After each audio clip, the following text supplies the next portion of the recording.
Today we are going to learn about inferior alveolar nerve block technique. Inferior alveolar nerve, which is a branch of mandibular nerve, and mandibular nerve is instead a branch of trigeminal nerve, which is the fifth cranial nerve. And we all know that mandibular nerve is the third branch, apart from ophthalmic nerve, maxillary nerve, and mandibular nerve. So the mandibular nerve mainly supplies the entire of lower jaw, that is the mandible. So coming to the branches of mandibular nerve, the mandibular nerve divides into three branches above the sigmoid notch, into buccal nerve, which as the name suggests, which runs buccally and supplies the buccal periodontium or the molars, and inferior. So the mandibular nerve divides into three branches above the sigmoid notch into that buccal branch. As the name suggests, it runs buccally and supplies the buccal periodontium of the molars. And second branch, inferior alveolar nerve. The inferior alveolar nerve enters the mandibular foramen and supplies all the mandibular tooth along with the bone. And another branch is the lingual nerve. The lingual nerve descends below the inferior alveolar nerve and supplies the tongue, lateral half of the tongue. So these are the three branches of mandibular nerve. And the inferior nerve block technique, we anesthetize all the three nerves at different locations, so that we get all the lower jaw anesthetized ipsilaterally. So indications for inferior nerve block is all the mandibular teeth right from third molar to incisors, and this is the gold standard nerve block technique for all the mandibular teeth extraction. So coming to the techniques involved in inferior nerve block, there are two techniques. One is Halstead approach, another is Fisher's 1, 2, 3. The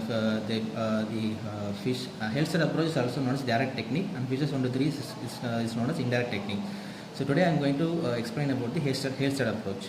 Coming to the inferior nerve block, the other name is called mandibular nerve block. So we need to, in a live patient, we should identify the landmarks first. So as it is a skull, so I can only point out the bony structures, but soft structures can be correlated with the live patient.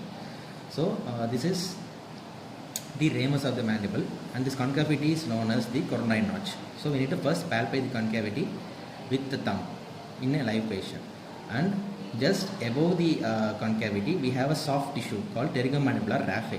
So that pterygomandibular raphe we should identify, and just lateral to pterygomandibular raphe there is pterygotemporal depression.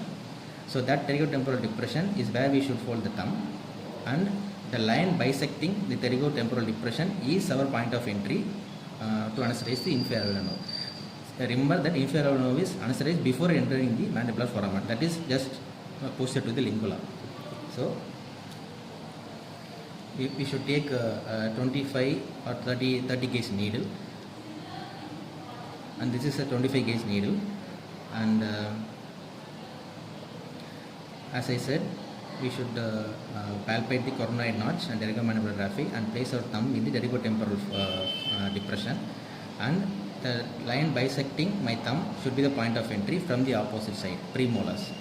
So my opposite premolars, my point of entry, almost the entire depth are 27 to 30 millimeter, depending on the patient's anatomy. We should enter the needle and should hit the bone. The bone should be felt, and we should slightly withdraw and aspirate. Okay. So there should be negative aspiration, and we should deposit around 2 ml of local anesthetic agent, that is 1.8 ml. Then we should withdraw half of the needle to anesthetize lingual nerve, that is placed lateral to the inferior nerve.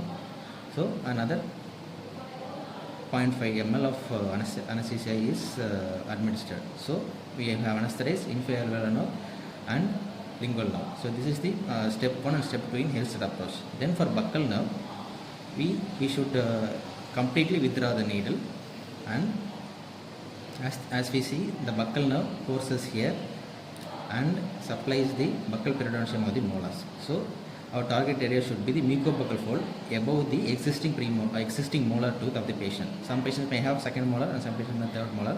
So what are the existing tooth, last molar tooth, we should just palpate the mucobuccal fold above and insert our needle and aspirate to a depth of few millimeters. We will be able to hit the bone here. So we should aspirate. The aspiration is negative. Then we should inject our anesthetic solution of 0.2 ml. That is sufficient. So we have anesthetized long buccal nerve as well. So in this inferior alveolar nerve block technique, we have anesthetized inferior alveolar nerve, the lingual nerve, and as well as the long buccal nerve. So we have anesthetized the entire bone, that is the basal bone, the alveolar bone, and as well as the inferior part of ramus and the tooth along with the pulp and buccal periodontium, lingual periodontium, half of the tongue, and also the base floor of the mouth on the ipsilateral side is anesthetized. So this is how the Halstead approach. This is how the inferior alveolar block should be done, and this approach is known as Halstead approach. Thank you.